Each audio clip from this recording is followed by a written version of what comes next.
রেজাল্টের দিন সকাল থেকে বাসার পরিবেশটা অন্যরকম। মা হয়তো বারবার এসে জিজ্ঞেস করবেন রেজাল্ট বের হয়েছে, তারপর কিছু না বলে আবার নিজের কাজে চলে যাবেন, কিন্তু বোঝা যাবে তার মনটা পুরোটা সময় আমার দিকেই পড়ে আছে। বাবা বাইরে স্বাভাবিক থাকার চেষ্টা করবেন, কিন্তু মাঝে মাঝে ফোন হাতে নিয়ে সময় দেখবেন।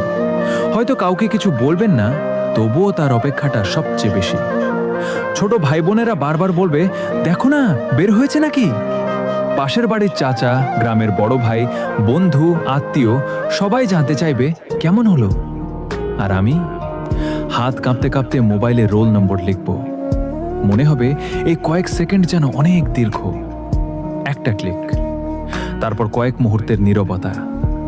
সেই নীরবতার পর হয়তো বাসা জুড়ে হাসি আর আনন্দ ছড়িয়ে পড়বে। হয়তো সবাই স্বস্তির নিঃশ্বাস ফেলবে। ফল যাই হোক, সেই মুহূর্তটা জীবনের এমন একটি স্মৃতি হয়ে থাকবে যা কোনোদিন ভুলে যাওয়া যাবে না।